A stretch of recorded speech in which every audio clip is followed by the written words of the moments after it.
Welcome back to another episode of the RAG podcast with me, Sean Anderson, the CEO and founder of Hoxtail Media. And today it's Friday, it's 11 a.m. We're on LinkedIn Live and it's all about Project 500. It's our week 3, I believe it's week 3, update. I don't know where the hell the time's going. So this week, no guests apart from my co-founders, my partners in crime on the project, Chris Redmond and Tim Rodel. Chris, Tim, good morning. How are we? Good to see you, Sean. Good. Very good, thank you, Sean. Good to see you. Tim, you're the expert now. You were on ITV, weren't you? So I'm expecting you're going to turn into Piers Morgan today and just take over. Yeah, that's it. I'm hoping to take Piers's slot next to Susanna Reid shortly. Or you could just replace Susanna Reid. I've heard you got great pins, mate. I'm sure you'd impress on a morning. But look, guys, we're in week 3. What the hell is going on? How have we got to this point so quick? I think it's probably a bit reflective of the pace of this lockdown as well. Like, I couldn't believe it. We went into lockdown the 4th of January or whatever. And it's, what are we on now? The 19th of Feb? Like, where? I feel like it was last week. So it's nuts. Chris, how are you feeling as we come to the end of the 3rd week of Project 500? Really proud of what everyone's achieved. You know, I think that it's a real pleasure to be involved with something like that. And I think a lot of the comments that you've seen on the donations on the page where people put those comments up kind of keep you going. But I would agree with what you've just said, Sean. You'd think that time would drag in a lockdown, and I think it's the opposite.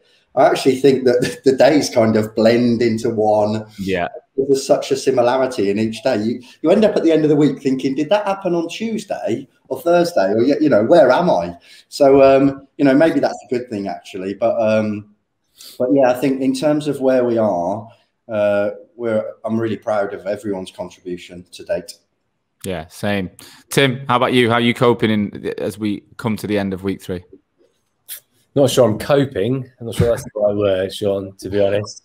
But no, I agree. It just has gone so quick.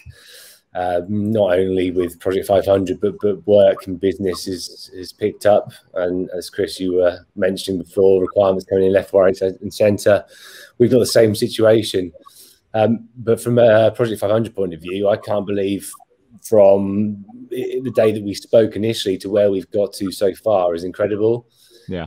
And we're almost at that 40K mark.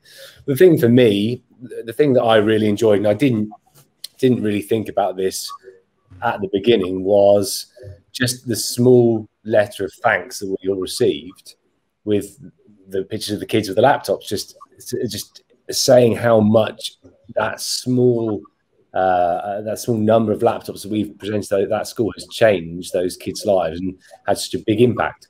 And yeah, it was just an emotional read, I think, which I didn't think about. I knew I wanted to help, but I never contemplated getting that feedback and just how you feel about it. And it's a good feeling, right? 100%. So if we look at where we are, we've got 139 people have backed the program, or 139 donations. So it could be, you know, some people like, you know, people like Darren Revell at Recruiter Web have donated twice. I mean, I just can't get my head around how amazing that is. But we've had £37,546 to date, which is, you know, it's over 200 laptops that we've now managed to get out to kids, which, you know, let's just be brutally honest, right? When we sat down together before we even went live with this, we didn't have a clue where it would go. We didn't have a clue what numbers. We didn't know if 500 was ridiculous. We didn't know if it would be easy. We just didn't know.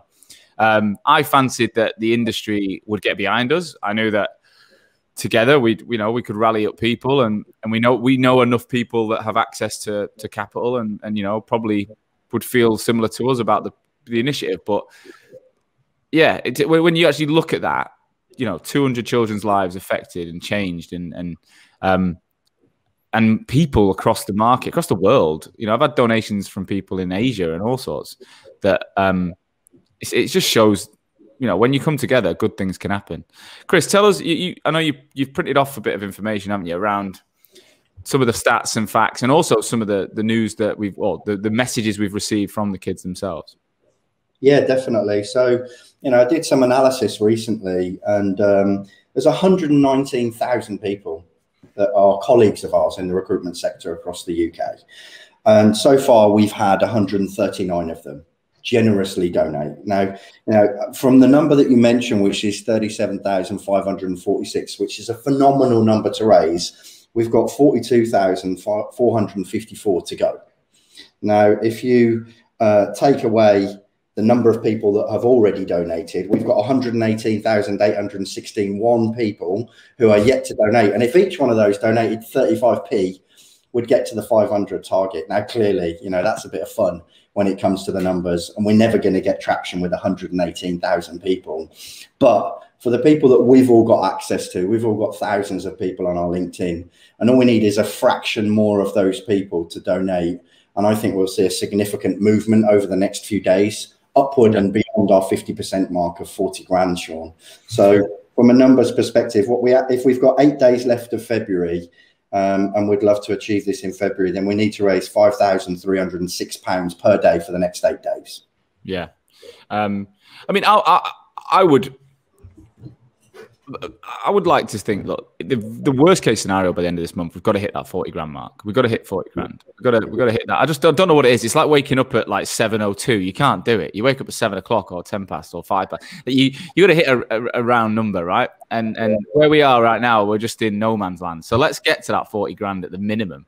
And Chris, I'd love to think that, we could raise 80 grand by the end of Feb. But do you know what? It's not about pushing people to over a barrel. It's about, you know what, this is important, get behind it, every little helps. I think the days where we've had lots of little donations, we've managed to climb a couple of £1,000 in a day, where people have put £10s and £20 in.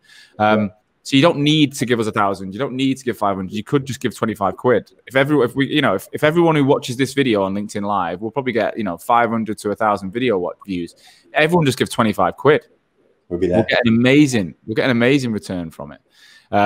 But let's just, we're going to have some, I think what's really important is that we check in on Monday with what Boris announces.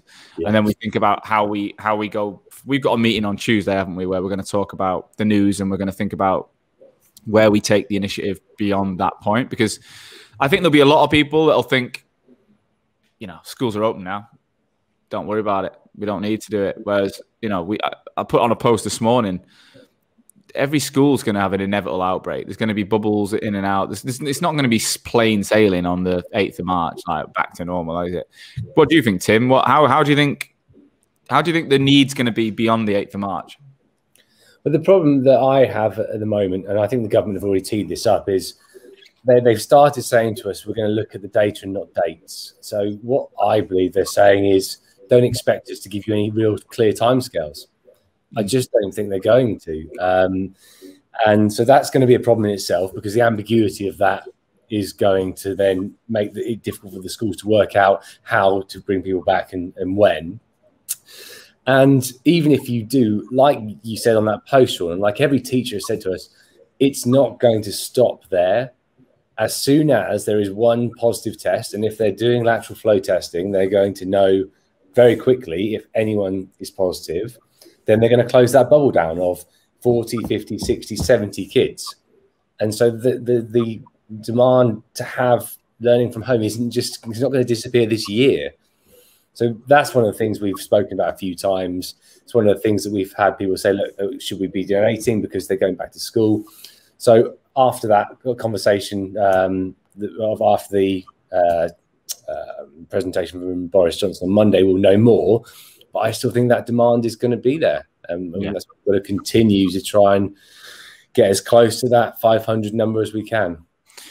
Yeah, I think the challenge we've got now is, I think, the people that are probably seeing our content are people that have already seen it and have potentially donated. So it's about how do we share beyond the network that we have immediately. And I think, Chris, you've been giving out, a lot of the people who've donated, I've seen this week, have started to share the social icons that you've given them, so that we can amplify that sort of influencer reach, if you like. Tell us a bit more about that, what we want to do there. Yeah, so the thinking is that obviously, as you'd said, if we can amplify and emulate our enthusiasm for this through the people that have clearly kind of committed to it as well by donating and, stepping up, then actually, even if each one of those 139 people generated one additional person, again, we're going to see that movement towards the 40 grand, 50 grand mark. So that's the whole idea, really. And it's been great to see how many people downloaded that, the icon, the Project 500 icon, and just put it up with the link to the donation page that is obviously on the Hoxo Media site. So it's, everything that we can do to get a bit more wind in the sails is what we're trying to do there, really. My team have we printed off some T-shirts. I think your team have got some as well, Tim. Just pop in on the T-shirts. Yeah, there we go. There's one. My team each said, and I loved this. Tim, you need to give a few more curls to fill that, mate. Yeah. It's got some size on that. I've got large. What's all that about? An obese top or something? What is it? Yeah, I know. It's taking the right piss, aren't they? It was really good. The guys at Red Hole, James and Amanda and Ellis and Meg all popped a T-shirt on, and each day made their own little 30-second piece to try and put more faces to the cause rather than just us three, which I thought was a really nice touch. And they've all I think they've donated personally as well. So everything that we can do, really, I think, Sean, to try and find creative ways to get a bit more brand profile for this cause is exactly what we're up to. Well, let's review. We're reviewing that Tuesday, aren't we? We're going to sit down. We're going to look at where we are and where we take this beyond the announcement. Anyone who's listening today, anyone who's listening back to this episode, visit the page, and that's project500.hoxomedia.com. And look, just whatever you can afford to help will make a difference. We're not doing this for any profitable margin. We're all running businesses. We're all running hard at our businesses. We can't afford to spend all day on this. Neither, I'm sure, can you guys. But spend 2 minutes to go in and just give us a small donation. It will really, really help. So we'll be back next Friday, with another check-in. We'll give you a final February check-in. I'm saying I want 40 grand minimum on that day. Chris wants 80 grand. So I love that enthusiasm. Who knows? We might get somewhere in the middle. Anything you want to say before we go? Chris, give us that final statement, Chris, from the kids. What did they write down? So we received a letter, actually. I think it's the one you were referring to, Tim. It may have been one of the many others. We've received quite a few really heartfelt, quite emotional letters. But Tracy Stanton, who is the headmaster at All Saints Primary School, said to us, "Dear Tim, Chris and Sean, I'm writing to thank you for the 20 laptops donated to our school through Project 500. Many of our children have been struggling to access remote learning, specifically on the online lessons. These additional laptops mean that more children will be able to have access to a device throughout the school day. This is more important than ever now, as we have increased the number of live sessions and workshops to keep our children motivated and engaged. Being able to see and interact with teachers and classmates is the best way to keep our children connected, which is essential for their mental health." It goes on, but you can imagine what the rest of the letter says. There's one final quote from one of the kids, which I'll finish on, Sean, which says, "Thank you for the laptops you've given to our school. It will really help us with our learning. I like making PowerPoints and looking things up on the internet. I don't like writing very much because my handwriting is quite messy. I like typing, so I'm going to practice touch typing. Thank you, thank you, thank you." That's awesome. I mean, you can't not listen and smile when you hear that. So it's it's what it's all about. So look, anyone listening, just please, that's all I can say. Please get involved. Please support us. Any questions, if you're not sure about what it's all about, please read the page or drop me, Chris, or Tim a direct message.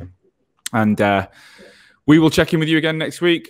From myself, Tim, Chris, thank you very much. Thanks for everything so far.